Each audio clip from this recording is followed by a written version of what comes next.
ಬಾಗಲಕೋಟೆ ಪ್ರಥಮಾಚಾರ್ಯ ಚಾರಿತ್ರ ಚಕ್ರವರ್ತಿ 108 ಶ್ರೀ ಶಾಂತಿಸಾಗರ ಮಹಾರಾಜರ ಪುಣ್ಯತಿಥಿಯ ಅಂಗವಾಗಿ ಪೂರ್ವಭಾವಿ ಸಭೆ. ವೀರ ಸೇವಾದಳ ಮಧ್ಯವರ್ತಿ ಸಮಿತಿ ವತಿಯಿಂದ ಪ್ರಥಮಾಚಾರ್ಯ ಚಾರಿತ್ರ ಚಕ್ರವರ್ತಿ ಪರಮಪೂಜ್ಯ 108 ಶ್ರೀ ಶಾಂತಿಸಾಗರ ಮಹಾರಾಜರ ಪುಣ್ಯತಿಥಿಯನ್ನು ಅದ್ಧೂರಿಯಾಗಿ ಜೈನ ಸಮಾಜದವರಿಂದ ವಿವಿಧ ಶಾಖೆಗಳಲ್ಲಿ ಆಚರಿಸುತ್ತಾ ಬಂದಿದ್ದು, ಅದೇ ರೀತಿ ಬಾಗಲಕೋಟೆ ಜಿಲ್ಲೆಯ ಜಮಖಂಡಿ ತಾಲೂಕಿನಲ್ಲಿ ನಡೆಸಲು ಜಮಖಂಡಿ ಜೈನ ಮಂದಿರದ ಸಭಾಭವನದಲ್ಲಿ ಪೂರ್ವಭಾವಿ ಸಭೆ ಏರ್ಪಡಿಸಲಾಗಿತ್ತು. ಮೊದಲಿಗೆ ನಮೋಕಾರ ಮಂತ್ರದೊಂದಿಗೆ ಚಾಲನೆ ಮಾಡಿ ಶಾಂತಿಸಾಗರ ಮಹಾರಾಜರ ಮತ್ತು ವೀರಾಚಾರ್ಯ ಬಾಬಾ ಸಾಹೇಬರ ಕುಚನೂರೆ ಅವರು ಫೋಟೋಗೆ ಪುಷ್ಪ ಸಮರ್ಪಿಸಿದ್ದರು. ಪ್ರಥಮಾಚಾರ್ಯ ಚಾರಿತ್ರ ಚಕ್ರವರ್ತಿ 108 ಶ್ರೀ ಶಾಂತಿಸಾಗರ ಮಹಾರಾಜರ 70ನೇ ಪುಣ್ಯತಿಥಿಯ ಕಾರ್ಯಕ್ರಮವನ್ನು ಜಮಖಂಡಿ ನಗರದಲ್ಲಿ 25/8/2025 ಅತಿ ಅದ್ಧೂರಿಯಾಗಿ ಮಾಡಲು ಜಮಖಂಡಿ ವಿಭಾಗದವರಿಂದ ಆಚರಿಸಲು ತೀರ್ಮಾನಿಸಲಾಗಿದೆ. 23/8/2025 25/8/2025 ಶಿಬಿರದ ಕಾರ್ಯಕ್ರಮಗಳನ್ನು ಹಮ್ಮಿಕೊಳ್ಳಲಾಗಿದೆ. ಕೊನೆಯ ದಿನ ಮಧ್ಯಾಹ್ನ 2 ಗಂಟೆಗೆ ಜಮಖಂಡಿ ನಗರದ ಪ್ರಮುಖ ಬೀದಿಗಳಲ್ಲಿ ಭವ್ಯ ಮೆರವಣಿಗೆಯಲ್ಲಿ ಭಟ್ಟಾರಕ ಸ್ವಾಮಿಗಳು ಭಾಗವಹಿಸಲಿದ್ದಾರೆ.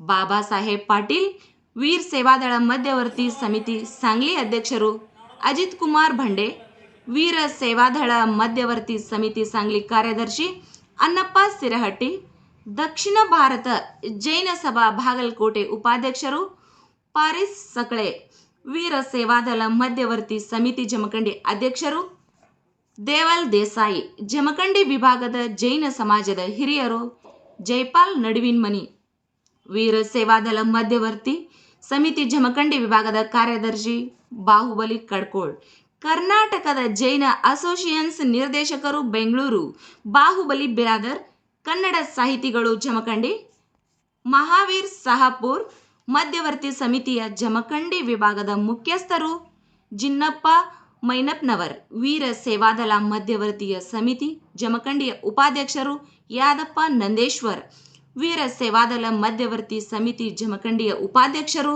ದಯಾನಂದ್ ಸಿರ್ಗಾರ್, ಜೈನ ಸಮಾಜದ ಪ್ರಮುಖರು. ಹಾಗಾಗಿ ಎಲ್ಲರೂ ಈ ಬೃಹತ್ ಕಾರ್ಯಕ್ರಮಕ್ಕೆ ಭಾಗವಹಿಸಿ ಈ ಕಾರ್ಯಕ್ರಮವನ್ನು ವಿಜೃಂಭಣೆಯಾಗಿ ನಡೆಸಿಕೊಡಬೇಕಾಗಿ ತಮ್ಮಲ್ಲಿ ವಿನಂತಿಯನ್ನು ಕೋರಲಾಗಿದೆ. ಕರ್ನಾಟಕದ ಇತಿಹಾಸದಲ್ಲಿ ಪ್ರಥಮವಾಗಿ 10ನೇ ಶತಮಾನದವರೆಗೆ ರಾಜ್ಯವನ್ನು ಆಳಿದಂತ ಒಂದು ಯಾವುದಾದ್ರು ಮನೆತನದ ಜೈನ ಸಮಾಜ, ಆ ಸಮಾಜವನ್ನು ಇವತ್ತು ನಾವು ಸಂಖ್ಯೆ ಇಲ್ಲ ಅನ್ನೋ ಕಾಲಂನಲ್ಲಿ ಸೇರ್ತಾ ಇದ್ದಾರೆ ಅಂತಂದ್ರೆ ನಮ್ಮಲ್ಲಿ ಸಂಘಟಿತರಿಲ್ಲ. ನಾವು ಬರೀ 15-20 ಲಕ್ಷ ಅಂತೇಳಿ ಒಬ್ರು ಹೇಳಿದ್ರ, 1,60,000 ಅಂತೇಳಿ ಯಾವಾಗ ಸರ್ಕಾರಿ ನಮೂದು ಬಂತು ಅಂತ ಕೇಳಿದ್ವಿ. ಮನಸ್ಸಿಗೆ ಬಹಳ ನೋವಾಗ್ತದೆ. ಯಾಕಂತಂದ್ರ ಇವತ್ತು ಇಡೀ ಕನ್ನಡ ಭಾಷೆಗೆ, ಕನ್ನಡಕ್ಕೆ ಏನಾದ್ರು ಕೊಡುಗೆ ಇದ್ರೆ ಅದು ಜೈನರಿಂದ ಮಾತ್ರ ಸಾಧ್ಯ ಅನ್ನೋದು ನಾವೆಲ್ಲ ಓದ್ತೀವಿ, ಎಲ್ಲನೂ ತಿಳ್ಕೊತೀವಿ. ಬರ್ತಾ ಕ್ಷೀಣ ಅಂತ ಬಂದೈತಿ, ಕಾಲದ ಅನ್ನೋದನ್ನು ಪ್ರಭಾವ ಇರ್ಬೋದು. ಆದ್ರೂ ಕೂಡ ಇದ್ದಷ್ಟು ಜನ ಆದ್ರೂ ಸಂಘಟಿತರಾಗಿ, ಇದ್ದಷ್ಟು ಜನ ಆದ್ರೂ ಒಗ್ಗಟ್ಟಾಗಿ, ನಾವು ಇದ್ದಷ್ಟು ಜನ ಆದ್ರೂ ನಮ್ಮ ಒಗ್ಗಟ್ಟನ್ನು ಪ್ರದರ್ಶಿಸಿದಾಗ ಮಾತ್ರ ನಮ್ಮ ಸಮಾಜ ಉಳಿಲಿಕ್ಕೆ ಸಾಧ್ಯ. ಪ್ರಥಮಾಚಾರ್ಯ ಅಂತ ಒಂದು ಶಾಂತಿಸಾಗರ ಬೋಧನೆಗಳನ್ನ ಸಮಾಜಕ್ಕೆ ನಾವು ಹಂಚಲಿಕ್ಕೆ ಸಾಧ್ಯ. ಆ ಕಾರಣಕ್ಕಾಗಿ ನಾವೆಲ್ಲ ಕೂಡಿ ಮಾಡಲೇಬೇಕಾದಂತ ಕಾರ್ಯಕ್ರಮ ಇದು. ಹಣ ಇದ್ರೆ ಎಲ್ಲ ಅನ್ನುವಂಥದ್ದು ಒಂದು ಹಣದ ಕಡೆ ಕೇಂದ್ರೀಕೃತ ಆಗಿತ್ತು ನಮ್ಮ ಮನಸ್ಸಿಲ್ಲ. ಅದಕ್ಕೆ ಏನ್ ಮಾಡ್ಲಿಕ್ಕಿದ್ದೇವೆ ಅಂದ್ರೆ ಶಾಲೆ ಒಳ್ಳೊಳ್ಳೆ ಶಾಲೆಗೆ ಹೆಸರಿಸ್ತೀವಿ. ಅಂಥ ಶಾಲೆಗಳಿಗೆಲ್ಲ ಕಾನ್ವೆಂಟ್ ಶಾಲೆಗೆ, ಇಂಗ್ಲೀಷ್ ಶಾಲೆ, ಅಲ್ಲಿ ಶಾಲೆ, ಈ ಶಾಲೆ, ಭಾಳ ದೊಡ್ಡ ಶಾಲೆಗಳು ಅಂತಂದು ಬರೀ ದೊಡ್ಡ ಶಾಲೆ ನೋಡಾಕ್ತಿದ್ದೀವಿ.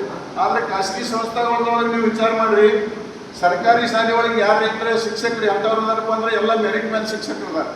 ನಮ್ಮ ಖಾಸಗಿ ಶಾಲೆಯೊಳಗೆ ಶಿಕ್ಷಕರು ಎಂಥವ್ರಪ್ಪ ಅಂತಂದ್ರೆ ಯಾರು ಮೆರಿಟ್ ಮೇಲೆ ಇಲ್ಲ, ಎಲ್ಲ ಡೊನೇಷನ್ ಮೇಲೆ ಶಿಕ್ಷಕರು ಅದಾರೆ. ಅಂಥ ಶಾಲೆ ನಾವು ಶ್ರೇಷ್ಠ ಇರ್ತೀವಿ.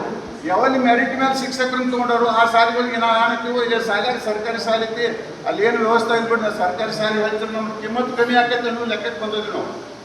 ಈ ಶಾಂತಿಸಾಗರ ಪುಣ್ಯತಿಥಿ ಮಾಡ್ತಂದ್ರೆ ಇಡೀ ಭಾರತ ದೇಶದಲ್ಲಿ 1,600 ಮಿನಿಮಮ್ 1,600 ದಿಗಂಬರ ಸಾಧುಗಳಾರ ಈ ಇಡೀ ಭಾರತದಲ್ಲಿ. ಅದ್ರೊಳಗೆ ಎಲ್ಲರೂ ಶಾಂತಿಸಾಗರ ಮಹಾರಾಜನ ಪುಣ್ಯತಿಥಿ ಮಾಡ್ತಿದ್ರ ಎಲ್ಲ ಸಾಧುಗಳಿಗೆ ನಮಸ್ತು ಅದೇ ಕಾರಣ ಗುರುಗಳ ಪುಣ್ಯತಿಥಿ ಮಾಡಿದವರು ಇದ ಪರಿಣಾಮ. ಎಲ್ಲರಿಗೂ ಜೈ ಜಿನೇಂದ್ರ. ಎಲ್ಲ ಜಮಖಂಡಿ ತಾಲೂಕಿನ ಸದ್ಧರ್ಮ ಬಂಧುಗಳಿಗೆ ಪ್ರಥಮಾಚಾರ್ಯ ಶ್ರೀ ಶಾಂತಿಸಾಗರ್ ಮಹಾರಾಜರ 70ನೆಯ ಪುಣ್ಯತಿಥಿ ಕಾರ್ಯಕ್ರಮವನ್ನು ಅತ್ಯಂತ ವಿಜೃಂಭಣೆಯಿಂದ ಭವ್ಯ ಸಡಗರದೊಂದಿಗೆ ಜಮಖಂಡಿಯ ಎಲ್ಲ ಬೀದಿಗಳಲ್ಲಿ ಪ್ರಮುಖ ಬೀದಿಗಳಲ್ಲಿ ಮೆರವಣಿಗೆ ಮುಖಾಂತರ ಆಚರಿಸುವುದಾಗಿ ಇವತ್ತು ನಿಶ್ಚಯವನ್ನು ಮಾಡಿದರು. ಎಲ್ಲ ಜಮಖಂಡಿ ತಾಲೂಕಿನ, ಅಥಣಿ ತಾಲೂಕಿನ ಮತ್ತು ಬೆಳಗಾವಿ ಹಾಗೂ ಬಿಜಾಪುರ ಜಿಲ್ಲೆಯ ಮತ್ತು ಮಹಾರಾಷ್ಟ್ರದ ಎಲ್ಲ ಜನ ಶ್ರಾವಕರು ಆಗಮಿಸಿ ಇದೊಂದು ಅಭೂತವಾದ ಕಾರ್ಯಕ್ರಮ ಜಮಖಂಡಿಯಲ್ಲಿ ಜರುಗಲಿ ಅಂತ ಎಲ್ಲ ಶ್ರಾವಕರು ಕೂಡಿ ನಿರ್ಣಯವನ್ನು ತೆಗೆದುಕೊಂಡಿದ್ದಾರೆ.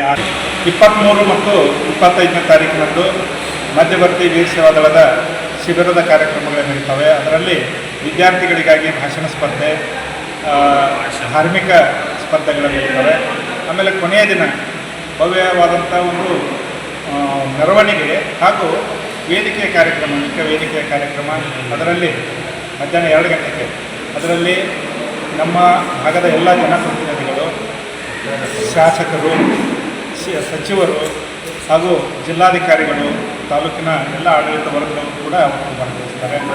ನಾಂದಿನಿ ಮತ್ತು ಕೊಲ್ಲಾಪುರದ ನಮ್ಮ ಭಟ್ಟಾರಕ ಮಹಾಸ್ವಾಮೀಜಿಗಳು ಕೂಡ ಆ ಕಾರ್ಯಕ್ರಮದಲ್ಲಿ ಭಾಗವಹಿಸ್ತಾರೆ. ಎಲ್ಲ ನಮ್ಮ ಕರ್ನಾಟಕದ ಎಲ್ಲ ಭಟ್ಟಾರಕ ಪೀಠದ ಗುರುಗಳಿಗೆ ನಾವು ಆಮಂತ್ರಣವನ್ನು ಕೊಡ್ತಾ ಇದ್ದೀವಿ. ಎಲ್ಲರೂ ಅವತ್ತಿನ ಕಾರ್ಯಕ್ರಮಕ್ಕೆ ಆಗಮಿಸ್ತಾರೆ.